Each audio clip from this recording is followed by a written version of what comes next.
The start of the evening rush hour traffic signaled the winding down of another day at work, exactly like it always did. Just another Wednesday, just another shift. My little pet shop on the corner of First and Robertson, Happy Paws Pet Place, was about as stereotypical as pet stores came.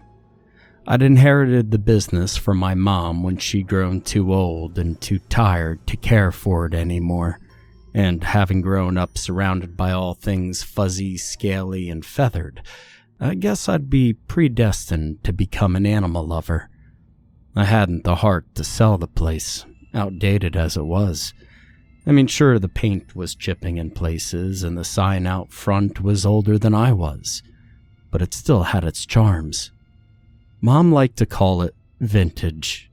I definitely got my optimistic brain from her. Her appreciation wasn't misplaced, however. This place still drew in customers new and old, year after year. And I had such fond memories of helping out behind the counter and feeding, petting, and playing with the various animals throughout my life that I just couldn't consider getting another job. The old cuckoo clock on the wall, another Mom's old vintage artifacts, cooed and crowed when the hands struck 7 in the evening, and I turned my attention to the door behind the counter. All the new product had been put away, shelves stocked, cages cleaned, and animals fed, at least all those on the ground floor. Downstairs in the basement was another story entirely. Downstairs was stressful. Taking a deep breath, I rose from my seat and made my way into the back room. My one extra pair of hands for the day had gone home hours ago. Kid fresh out of high school, hard worker, and thankfully quite ignorant of this shop's secret little menagerie. I had the store to myself. The basement door lay concealed behind a large frame poster of a giraffe. Not exactly pet store material, but I needed something tall to hide the door, lest my small team of employees get too curious and venture downstairs. It hadn't always been this way, mind you. Mom sure hadn't stored anything down there worth keeping secret, and I often wonder what she'd think if she ever found out about my, well, for lack of a better term, let's call it a hobby. I just about reached the halfway point down the stairs when 2 luminous green pinpricks caught my eye, gleaming obviously at the bottom of the staircase. They were upon me in a flash, and I nearly toppled back onto the stairs behind me as a ball of deep darkness tackled me.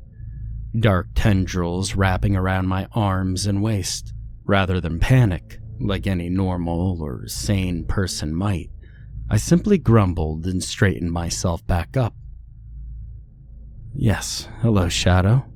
I freed one hand from the amorphous mass of inky blackness that had pounced me and caressed the thing's head, or at least what passed for one, and listened to the sound of his purrs. I say purrs for lack of a better word, though. It's the sound he makes when he's happy, sure, but it's nothing like a cat's gentle rumbles. Shadow's purrs sound more like distant wailing of disembodied souls and the whispers of maddening secrets, mixed with an adorable warbling sound that nothing in this world is capable of making. It's delightful and freaky in equal parts, and I can't say I dislike it. The ball of semi-liquid darkness relaxed its grip enough for me to move my limbs properly, and I continued down the stairs, ready to face the other, less friendly specimens that resided below. I remember Shadow's introduction into my daily life quite distinctively. How I, as a dumb 17-year-old walking home one night, followed the sound of what could have only been him slipping through a crack between our world and wherever he comes from. As a little aside, apparently tears in the fabric of reality sound like Velcro ripping, crossed with TV static, with a touch of horrible screaming. I remember my rational mind thinking, no, it's just a cat. for a fraction of a second when I saw his glowing green eyes in the dark of the alleyway, then watched him slither out on a half a dozen shadowy tendrils, making sounds that could probably pass for mewling if they hadn't been so creepy.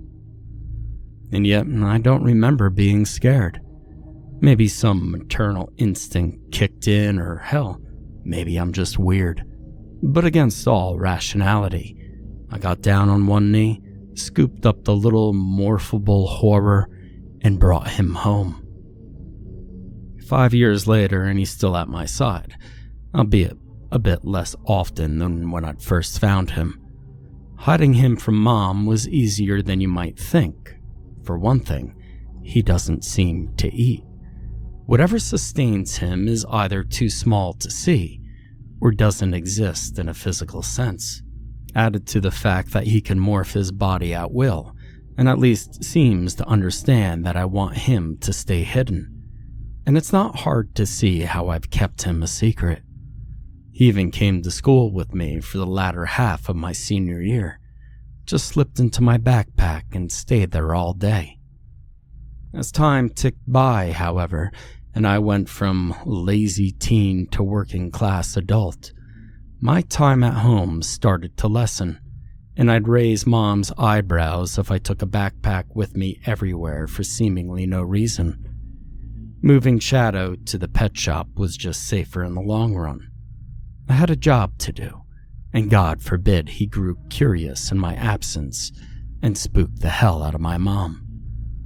Now, he's been my constant companion, whether I like it or not, and this has come with its own set of unique issues.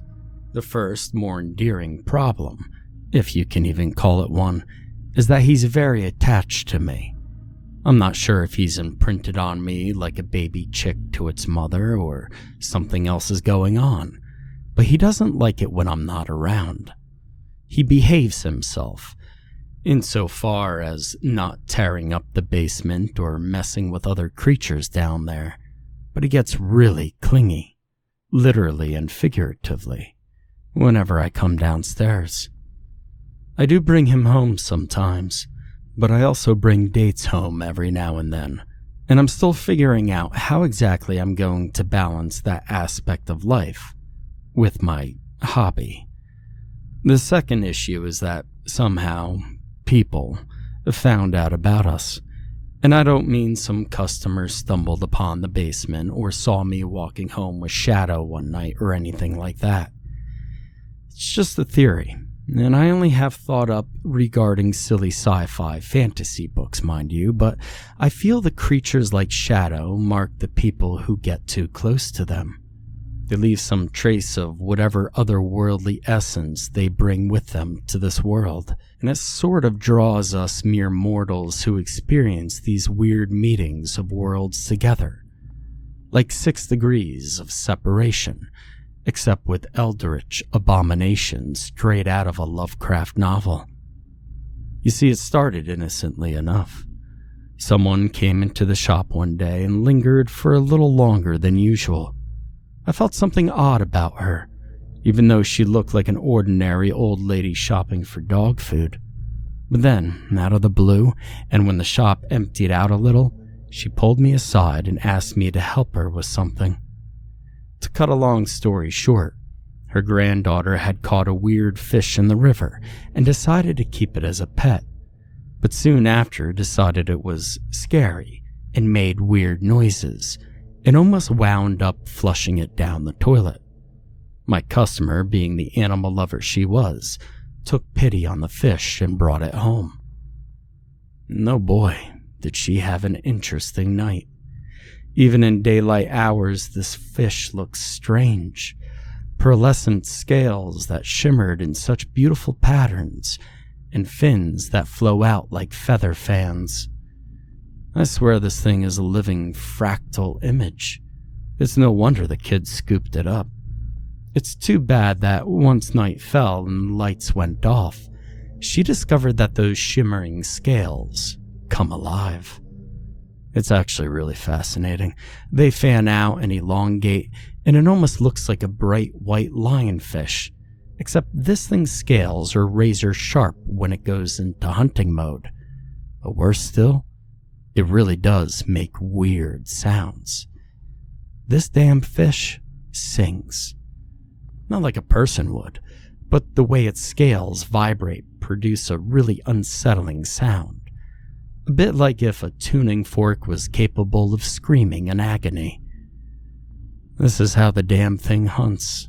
Other fish are drawn to the sound, and it slices them apart with those fins, and eats the jibs.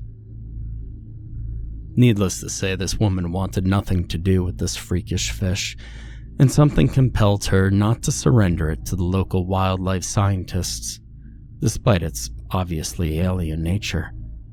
And that's how I wound up with my first rescue, which still swims happily in a fish tank in the basement, singing its horrible siren song and eviscerating anything alive that I throw in there.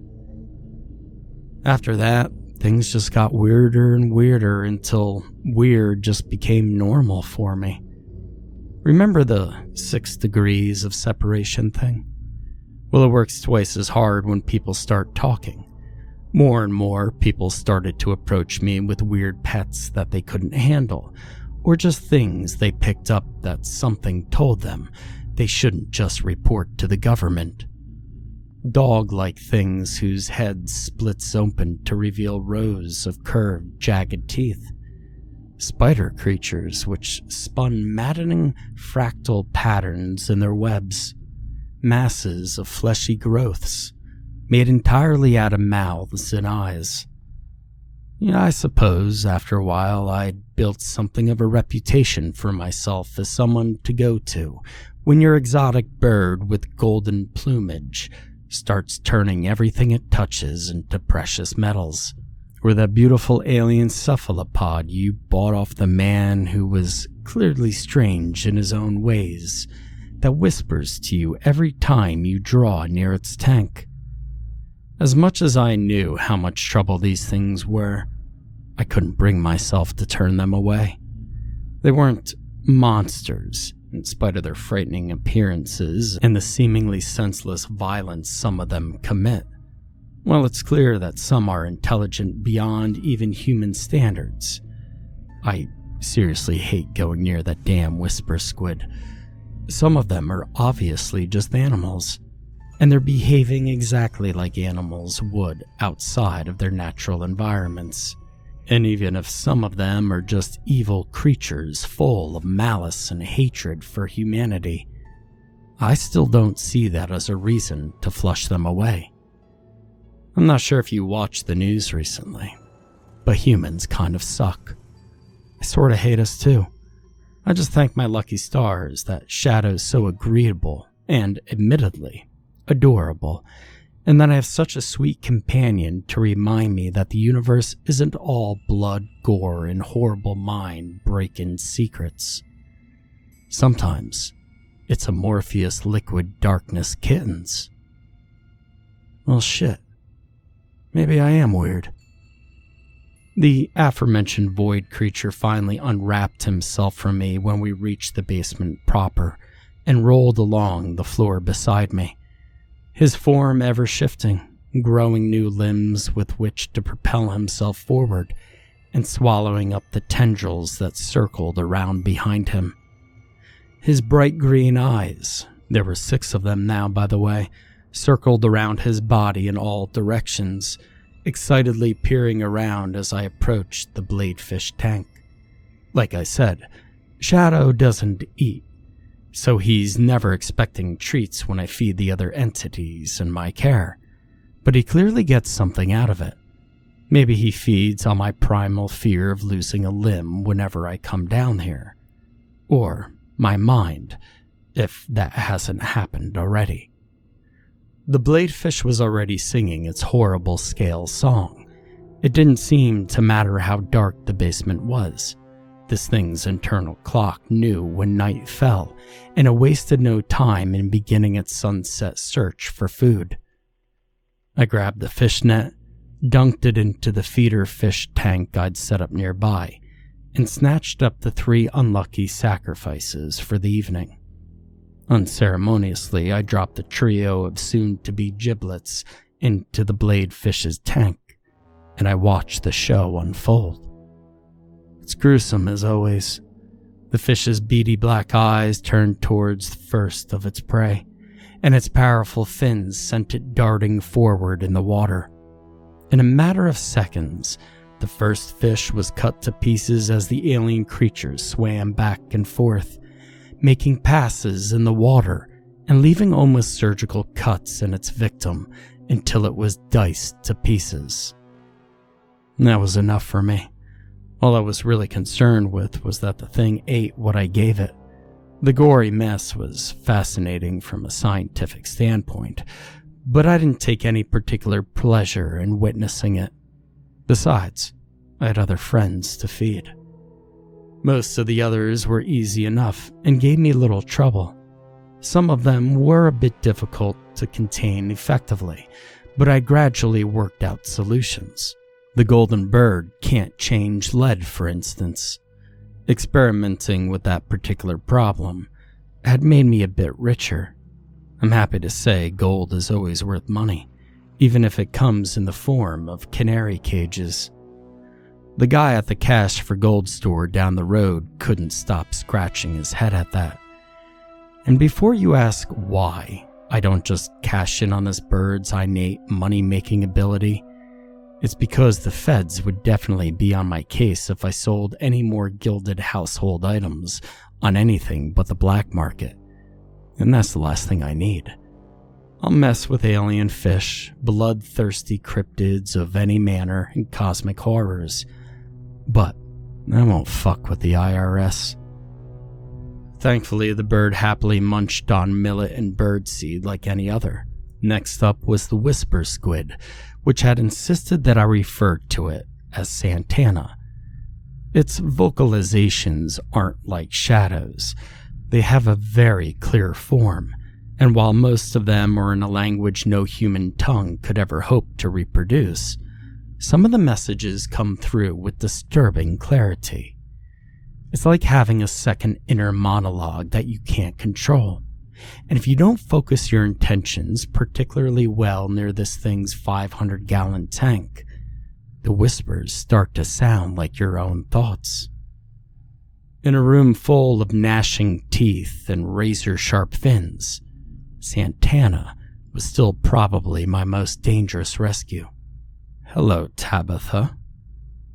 I forced myself to filter the greeting through my conscious mind in a voice distinct from my own.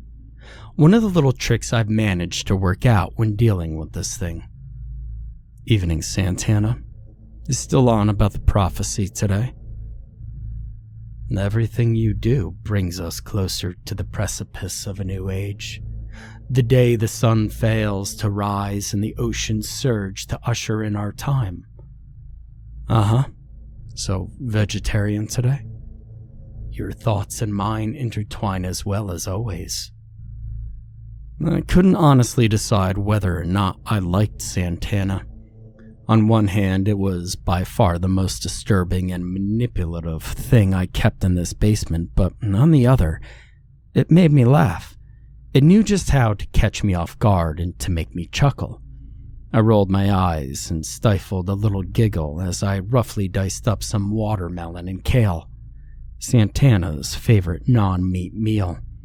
If you could believe such a vomit-inducing combination could be palatable for any sapient creature.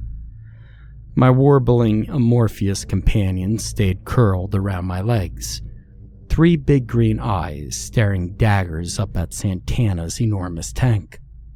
In stark contrast to my own indecision, Shadow's feelings for the squid creature had never been ambiguous. I probably should have trusted his intuition, as it turns out. Santana finally emerged from its rocky hidey hole in the bottom of its tank and fanned its tendrils out in an almost proud manner. And it wouldn't be wrong in doing so, for all its unsettling talk of prophecies and the doom of all land dwellers. Santana could be best described as some kind of sea angel. Its form never seemed to stop shifting color, and its long tentacles extended laterally from its squid-like body, rather than around its mouth, which sat at the top of the body, surrounded by smaller feeding tentacles. One large eye dominated its face, containing 4 smaller pupils surrounding one large, plush-shaped one. All told, Santana was a solid 3 feet tall and nearly 4 wide when it spread its tentacles out in a way that obviously was meant to look like angel wings. Its color-shifting body filled the basement with a bioluminescent glow, disturbing, regal, menacing, and beautiful. "I'll miss these treats when our kingdom rises," Santana's voice echoed in my mind as it delicately collected its meal with its tentacles. "And our talks. You have always been interesting." "Not interesting enough to not drown humanity in an aquatic apocalypse, though," I teased, moving along to a desk containing some of the smaller cages in my menagerie. I tossed a couple of crickets into the dizzying fractal web of a pure silver spider, making sure to avoid staring directly into the center, lest the world would start to spin. Shadow extended his head to desk level to watch the spider eat, apparently unaffected by its maddening silken home. "You may be long dead before it occurs." How encouraging. I didn't grace Santana with a reply and probably didn't need to. Intangible things like thoughts and emotions were as plain as color to this alien mystery. Realistically, I likely didn't even have to speak any ideas aloud, and I'd come across just fine to Santana. Not exactly a comforting thought to a species with so many secrets to hide, but to these strange cephalopods, it must have been as natural as breathing. I left the aquatic horror to its snack and continued my routine. I tossed a slab of meat to the open-faced dog. The amoebic mass of flesh and faces each fought for dominance over their meal in spite sharing the same body. And I cut up a tiny steak for the homunculus in a jar. It didn't move while I was down there, but its food was always gone by morning. I roughly chopped lettuce and carrots for the rabbit that phased in and out of existence, and fresh fruits for the winged serpent. Another dozen animals with slightly strange and otherworldly qualities that hardly need mentioning compared to some of the others, all given their daily meals. Now it might sound weird, but after the first 2 or 3 of these, it just became normal for me. Shadow rolled along at my side, never lingering at one enclosure for too long. He seemed fascinated by the other specimens, watching them eat or run around or make their sometimes horrible sounds. He never attempted to touch any of them like a curious cat would, but it's still the impression that I got. Some half-formed hunting instinct that didn't quite develop into full-on pouncing. Well, except for when it came to me, of course. Maybe his species, or however you could describe his kind, didn't count on human influences on their children, and this was the result. Every now and then he'd nuzzle up at my ankle and I'd bend down to run my fingers over his smooth, somewhat oily head. I say oily, but the feeling doesn't translate to any residue or ichor on my hand. His form gives an impression of texture, but I don't really think he has one. Absently, I grabbed another big raw steak and turned toward a particularly large enclosure. One could even call it the main attraction if this thing wasn't so horrible to look at. At the very least, cryptozoologists would have a field day here, because I'm pretty sure someone caught a... My mind froze for a split second. Something didn't quite add up, and in that fraction of a moment my heart dropped in the pit of my stomach. The enclosure gate was open. The iron bars that kept this monstrous beast contained were flung wide, and there was no sign of the creature within. Shit. I hissed the word, chancing a closer look inside, hoping and praying that the thing just hadn't noticed its door being wide open. But no such luck. The messy pile of hay it slept on lay empty, and there wasn't exactly a place for it to hide in there. How? How the hell? My mind raced. All of the things to escape had to be that. I retraced my steps from yesterday and tried to figure out how the thing had gotten out. I did my rounds, fed all my strange accusations, opened the door just enough to reach a very long broom inside to sweep out the mess this particular creature had made the previous night, and locked. Oh God, I never locked the door. I've been distracted. A pleasant ringing sound or something to that effect had drawn me to the other side of the basement. I never did discover its source, but now the feeling I'd gotten became clear in my mind. The calm realization of unimportance. The mental sensation of, I'll do it later. What the hell was I thinking? How could I possibly feel that way about something so dangerous? The answer didn't take long to reveal itself in the form of a chorus of sinister giggles echoing inside my head. Oh, Santana, you bitch. Santana, where's the chupacabra? The giggling turned into full-on laughter, and I threw up a metal brick wall to drown it out. My growing panic gave way to anger as I asked again, Damn it, Santana, where's the chupacabra? Nearby, came the whisper squid's playful echo. It wanted out, so I arranged a walk. You overly smug calamari. Where is it? The sound of claw tips tapping on the floor from the other end of the basement reached my ears, and I turned. Out from under a tall desk crawled what I affectionately referred to as the chupacabra. Was it actually the goat sucker of Puerto Rican urban legends? Well, I can't say. Between the gnarled rat-like face, mouth lined with needle-like teeth, enough muscle to put a small workhorse to shame, and a back lined with barbed, wicked quills, I couldn't think of a better name to give it. The goat-killing menace stood before me, breathing steadily, staring. I noticed a certain atypical emptiness in its gaze, and every so often, it'd shudder and struggle against something unseen. I put two and two together quickly enough. You're controlling it. For the moment, came Santana's arrogant whisper. But oh, how it fights my every compulsion. How its instincts reel against my invasive thoughts. Not like humans who are so easily led by their emotions. It's intriguing, this legend-made flesh, but ultimately just another animal. Disappointing. Fleeting in its usefulness. Why let it free? What are you trying to prove? I went to sidestep the mind-slaved beast, but it snapped to my direction. I reeled back, effectively cornered in the rear section of the basement. Santana let another fluttering giggle flow into my mind. You keep such dangerous things down here? Who taught you to care for such things? What claim to proficiency can you possibly possess?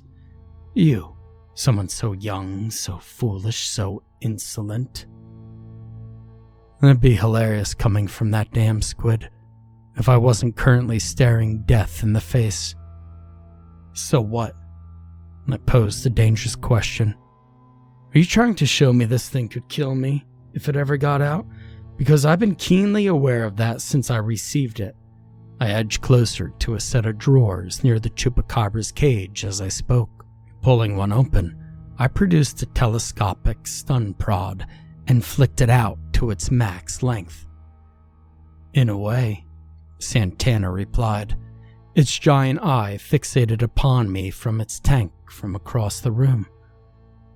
I wish to see if you are truly capable. Of what exactly, Santana? survival. Perhaps if you survived the cataclysmic rise of my people, you would have a place among us. You and perhaps a few others of your kind. And letting the chupacabra loose tells you what exactly? I flicked the switch on the prod, sparking it a couple times to test it. The thing did wonders when I had to clean this monster's cage and couldn't distract it with food. But God, why did I ever agree to take it to begin with? Santana's tone shifted to a dangerous low. Your resolve. You told me before that you've conquered your fears, that you feel confident around this collection of yours. Now I want you to prove it. Unbelievable, this talking seafood dish.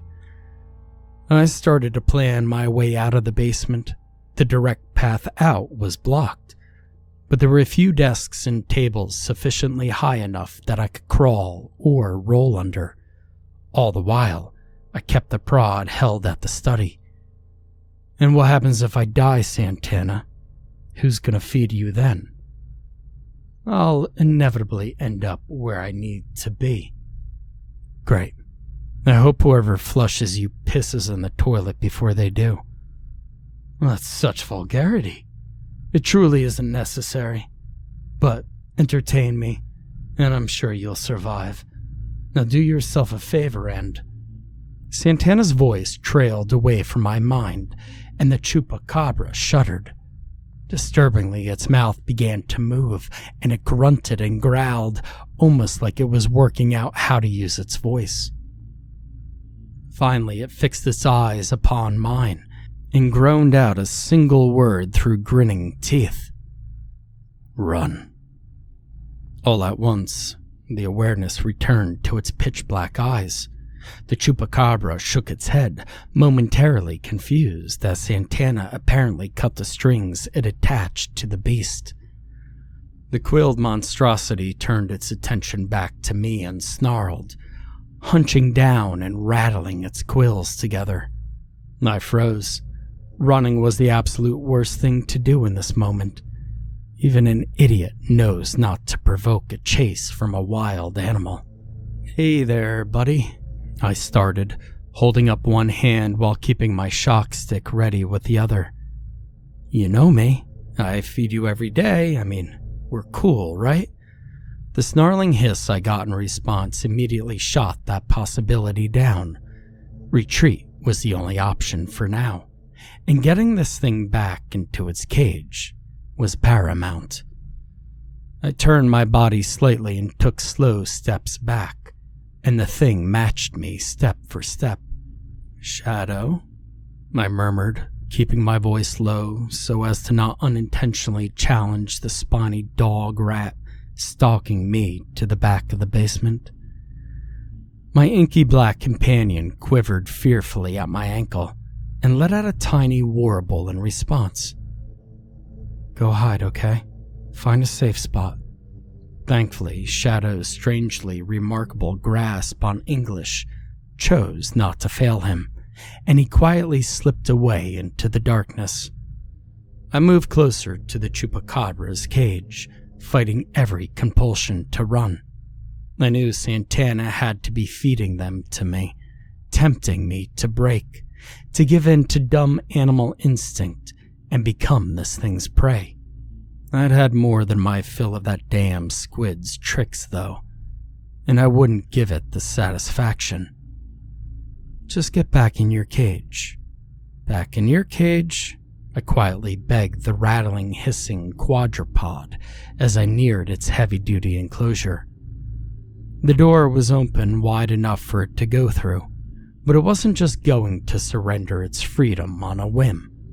I groped for the handle of the fridge where I kept its food, never once taking my eyes off the beast. If I could just throw a big enough chunk of meat inside. But no, of course it wouldn't be that simple. The second I got the fridge open and the smell of chilled flesh wafted into the air, the thing went on alert. Its nostrils flared, and it jolted forward, though thankfully not at me. It slammed into the fridge as I dodged aside, making a feast of the ordinarily carefully rationed meat inside. Not exactly the outcome I'd planned, but it did give me an opening, and I went for it. Scrambling toward the front of the basement, I called Shadow to my side and made my way to the stairs. The shadow blob companion rolled at my ankles, warbling in panicked tones and casting his green eyes backwards. A sudden sharp shriek of terror told me before I looked back to see it myself. The chupacabra had chosen fresh meat over the cold ribs it stumbled onto. The sound of its claws raking at the stone floor reached my ears, growing louder in the few eternal seconds my flight to the stairwell took. Run. Run, girl. It's going to get you. Shut the fuck up, Santana. I scrambled up each step, practically climbing them on all fours. I must have looked like a scared gazelle to the damn squid, even if it knew what a gazelle was. A sharp pain in my calves sent me sprawling, and I brought the stun stick around, sparks blazing and deafening in the narrow stairwell. I shoved it in the chupacabra's face before it managed to take a bigger bite out of my leg, and its angry howl soon drowned out the prod's menacing crackling. Up I went, slower now but driven by adrenaline, the pain muted in the face of my imminent demise. Shadow cleared the threshold and I made it up myself a half a second later, slamming the door behind me. It latched just as the chupacabra slammed its full weight into the sturdy wood, the impact shaking the entire store. I breathed for the first time in what felt like forever, but I knew I had precious few minutes before that door came down. I sprinted to the counter, opened the lowest drawer, and grabbed my dad's old revolver. No one would ever rob a pet store, he said. But, in case they do. If only it had been so simple as a robbery. Tabitha? The voice of an older woman caught my attention. In my panicked haze, I failed to spot one of my regular customers standing just a few feet away. Mrs. Williams? I stared, dumbfounded. I'd forgotten to lock the damn door. Are you all right? Oh, I'm sorry, I knew it was after hours, but I saw the door was open, and I figured you were still here. I just needed to grab some dog food. You need to go. I cast a glance back at the door, watched as its hinges bent with each impact of my pursuer's heavy frame. What? What's going on? Oh my God, you're bleeding. You need to leave now. Too late. One last smash and the door exploded into splinters, rend in half by the chupacabra's claws. I wish I could say I put myself between the beast and Mrs. Williams, heroically shielding her from the rampaging whirlwind of teeth and claws I'd unwittingly unleashed. But in reality, I aimed the gun as best as I could, squeezed the trigger over and over, and maybe struck the chupacabra once or twice as it charged. Only, it didn't come straight for me. Poor Mrs. Williams, for all it's worth, probably died swiftly. The only mercy I could imagine for how this monstrous animal came down upon her. A shower of gore painted the shelves, floor, and counter bright red as the beast shook her apart, ravenous like a shark. In mere seconds, it lost interest, turned its blood-drunk gaze upon me, and lunged. I fired again, but the gun clicked. The impulse left my brain to drop it and grab the stun prod again, but all too late. I felt the world spin as I was pounced to the floor, my arms flailing, fists connecting with the beast's head, as if my weak flesh was any defense against this apex predator's gnashing teeth. Time slowed as I realized this stupid hobby of mine was about to get me killed. I squeezed my eyes shut, awaiting the end. Only it never came. I became aware of a strange static in the air, and a sense of vertigo overtook me. I opened my eyes to see none other than Shadow, stretched upward, shadowy tendrils spread wide, green eyes blazing with what could only be described as righteous anger. A low, growling warble rumbled from within its dark form, and the chupacabra trembled, skittering back several feet from my supine body. I could have squeezed my little buddy to oblivion in gratitude, but he wasn't finished. The sound of Velcro ripping crossed with TV static and the wailing of damned souls. Just how I remembered it from the night I found Shadow. What started as a thin black line in the air soon stretched wide, just short of the ceiling. Clawed tendrils slithered through to pry open the rift between dimensions, and a million trillion luminous eyes, all colors of the rainbow and beyond, peered out into our world. The sound quickly became deafening, and in my peripheral vision, I saw the chupacabra transfixed in abject terror, its quills pressed against its back.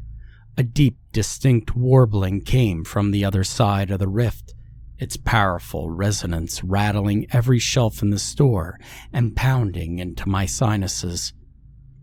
And there was Shadow, my adorable guardian, warbling right back, answering this otherworldly horror's call. The terrifying and beautiful exchange went on for several minutes, and Shadow rolled himself between me and the rift, ethereal tentacles coiling around my legs protectively. Another set of warbles, rumbles, and squeaks passed back and forth between Shadow and what I could only assume was the rest of his kind. And suddenly all the eyes in this parallel universe were upon the chupacabra. It rose, not of its own accord, but through some gravity-defying force emitted from the rift. It flailed and gnashed in panic, running in place. It might have been comical in another context that didn't involve the bloody death of my favorite customer. The denizens of Shadow's world lifted the beast into the air, and I felt a force push outward from the rift that I can't properly describe. The next thing I knew, the chupacabra was howling and wailing in agony as it was ripped apart, atom by atom, dissolving into a haze of gore, bone, and chitinous plates. Slowly at first. By the time 30 seconds passed, the beast burst into a flash of energy, the echoes of its final death cries ringing in my ears as the rift began to close. Shadow kept his eyes on it the whole time. Gentle coos and chirps rolled forth from the rift, and my companion answered in kind. Decision had been made, an agreement sealed. The hole ripped open between two worlds stitched itself together again, the last vestiges dissolving into threads of darkness, then vanishing altogether. Silence hung over the shop, and Shadow rolled onto my chest, his eyes turning to mine. Concern shone more clearly than ever in his gaze, and in that moment, everything came crashing down. I held my little friend close and cried, curled up on the floor and wailing as reality slammed against my fragile ego. I could handle weird. I could even handle danger. But I'd just gotten someone killed. Apparently, that is where my messed up brain hit its limit. I'm not sure when the police arrive, never on time in this city. Nor do I remember exactly when the unmarked black vans started rolling up, and the men in hazard suits flashed badges that sent the cops away, confused and definitely not paid enough to question why. Everything went by in a haze for the next few days, and it was nearly a week later before I'd snapped out of my daze I'd found myself in, sitting in a small, featureless room akin to those interrogation rooms you see in cop movies. Except for these guys weren't cops. I still don't know who they are, or which three-letter organization they truly represent. I just call them the feds because who else drives black vans and dresses all their guys in black suits, sunglasses, and earpiece mics? I'll try to summarize what happened while I was in their custody, but it was all so much that I've probably forgotten a lot of it. To address the elephant in the room, the whole incident was covered up as a car accident. A drunk driver sped down the street and slammed into the shop, crashing through the wall. The news articles printed after the fact were so convincing that no one would think to question it. Mrs. Williams was just an unfortunate victim in the wrong place at the wrong time, which wasn't entirely false, but the accident was claimed to have been so awful that a closed casket funeral was the only option. Her family came by after I was released and told me how much she loved coming over and chatting about dogs and their quirks, and I could hardly contain my guilt, but didn't dare tell them the truth. Maybe it's better that way, both for my own conscience and to spare them the mental imagery of the vicious cryptid attack. The feds tried to contain Shadow once they found us, but the little guy just refused to be held in whatever boxes they tried to stuff him in. Even the fancy shit, electromagnetic containers or maybe something entirely more exotic, failed to hold him. So they begrudgingly allowed him to stay with me, seeing as he absolutely would not leave my side. I guess they figured he wasn't going anywhere as long as they had me. And they told me I'd been largely catatonic, that I had post-traumatic stress and would likely need counseling. Not from any ordinary shrink, of course. It would have to be at this facility. They tested me for all kinds of diseases, radiation, weird otherworldly infections, and mental corruptions, but came up with nothing. And I told them my theory about how people touched by weird stuff tend to attract each other, and their doctors seemed real interested in my menagerie, and the people who'd managed to find me in spite of how secretive I've been. So maybe it's just more than a theory. But speaking of my collection, the feds took most of it. I can't exactly say I'm sad to see some of them go, but they let me hold on to some more of the benign ones. If you think that's a weird thing for a clandestine government agency to do, well, the reasoning is sound. They want to find more of these things. They've known about aliens and extra-dimensional creatures for quite some time, but my shop was something of a unique opportunity for these things to sort of fall into their lap. Why spend resources hunting these things down when they'll all eventually congregate into one easily monitored spot? So, throughout our many lengthy conversations, I was offered something sort of resembling a job. Keep collecting strange beasts, write reports, and surrender the ones that are dangerous. Now, of course, that means my freedoms are severely restricted. My moments of privacy are incredibly limited now, and my job at the pet shop is basically a cover at this point. But let me tell you, hush money is a thing, and I don't have to sell golden bird cages anymore with this kind of cash. As for the bastard who set this all in motion, Santana disappeared in the chaos. How? I have no idea. But that crafty squid could have probably vanished any time it wanted to. From the very beginning, it'd been toying with me, measuring me up as someone with potential to survive its prophesized apocalypse. Even now, I have no idea if there's any truth to its words, but I guess I'm worthy now, since I survived its test. Only time will tell. Just watch the tides, I guess, and get to the highest point possible if anything weird starts to happen in the ocean. But as for me, I'll continue my work, keep collecting weird and dangerous pets that just so happen to be cosmic horrors beyond our comprehension. And Shadow will be right by my side, warbling and bubbling like always, my little eldritch horror and my adorable savior from a world of darkness. It's weird to say, but I couldn't see myself doing anything else. For better or for worse, this is what I was meant to do, and I couldn't be happier. So, if you ever come across something bizarre and otherworldly, just hold on to it for a while. You'll find me eventually, if my theory holds up. But for the love of God, don't send me another damn chupacabra. That's your problem, buddy.